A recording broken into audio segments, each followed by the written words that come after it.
Jackie Chu. First of all, I just want to say what an honor to be here. You know, I've never been in a room where the average IQ is 200. So I am, just excited. And I feel also a little sorry for all the speakers coming behind me because you guys have such tall orders to live up to. You're actually gonna convey some real ideas, and I'm just here to be the clown. So thank you. Thank you for letting me be here and giving me this airtime. I just know you guys are super cerebral.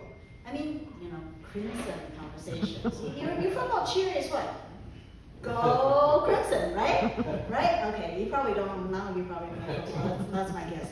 But when I was thinking about Go Crimson, this football cheer, I just thought, oh my gosh, you just know only Harvard would have a football cheer like that. Because it is so cerebral. I mean, your rival school, what?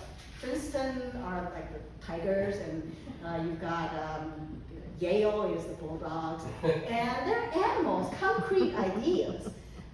You guys though, Crimson, now that's a color, that's abstract.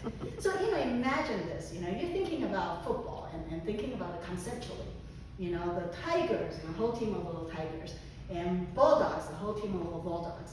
So the football in the middle, now you got a game. But how do you think about Crimson?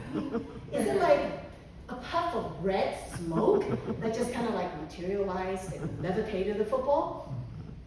I just imagine the poor little Bulldogs. I mean, they're like, where's the football? Where's the football? And why are we in this red fog? And the Harvard guy shows up and goes, red fog, it's not red, it's Crimson, you dumb dog. And so, I shouldn't keep on talking, going on and on, as if college was anything but a distant memory. Some of y'all look pretty young, some are about my age. So, I'm actually an empty nester. Anybody else an empty nester here? Yeah, so you know how that feels. Your kids are gone, So my son, his name is Cameron. The day I sent him off to college was a very emotional one for me. I took a bazillion pictures. And there was one of Cameron packing his suitcase, Cameron getting on the flight, Cameron walking into his dorm. At this point, you probably figure, where are you in all this? Well, I was, behind him with the camera, of course. And then there was Cameron talking to his roommate, but looking really embarrassed. And that's because I was behind the camera, off camera, taking that picture and asking his roommate all kinds of personal questions that are really embarrassing. Then there was a picture of Cameron unpacking, and he was looking kind of like grumpy. Well, it's because I was telling him, again, I was taking the picture off camera, telling him how to fold a sweater. Because if you hang your sweater wrong, you get those lumps on the hangers, and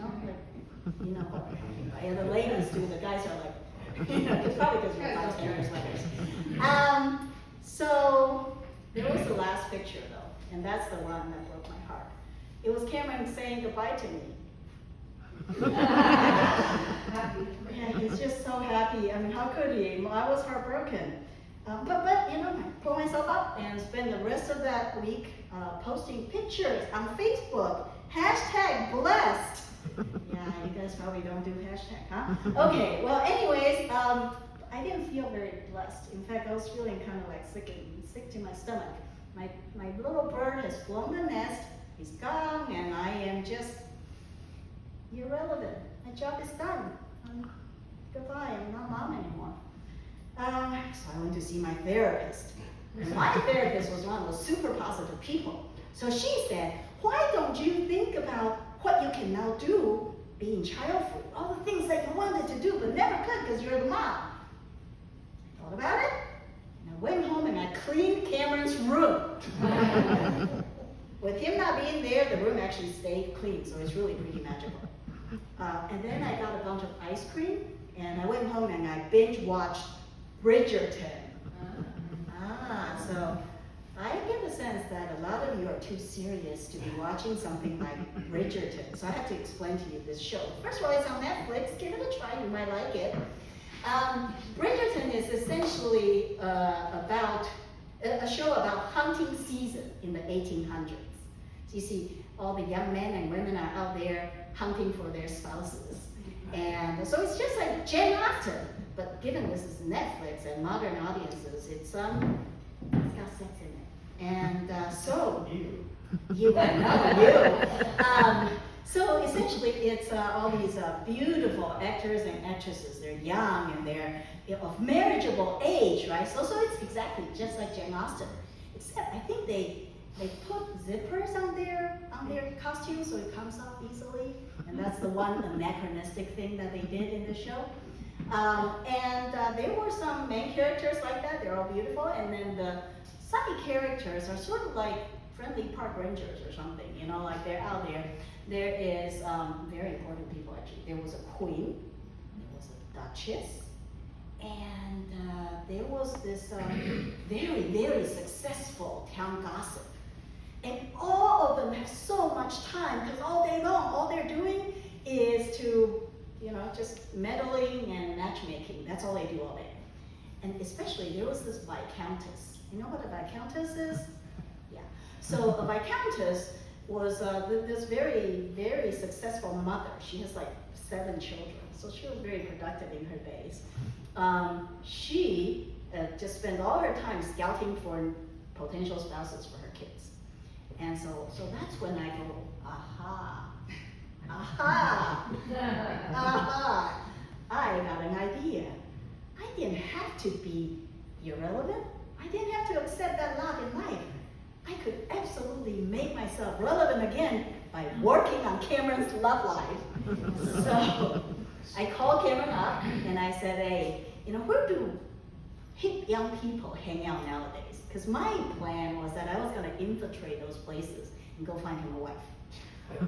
And he said, Mom, can you just like, just don't be weird, please. So I had to promise him I won't be weird. And he says, and by the way, I've already got a girlfriend. She's a linguistics major. So that was the mistake he made. He gave up information. So I know he has a girlfriend and that she's a linguistics major. So I booked a flight the next day and I went to school and saw him. It's very important. First impression is very important. And I'm about to face off with a very important linguistics major who is young. She's a Gen Z. So this is what I did. I went up to her and I said, hi, you know, and I said, that fit is fire. For those of you who don't know what that means that sexy dress is really hot. And so I said, hi, that fit is fire. And Cameron told me you were lit. That was really cool. And then I said, and I could see it, because you've got a lot of riz. And by the way, Cameron said you're a linguistics major. So let me ask you, is this Convo a W? And she's like,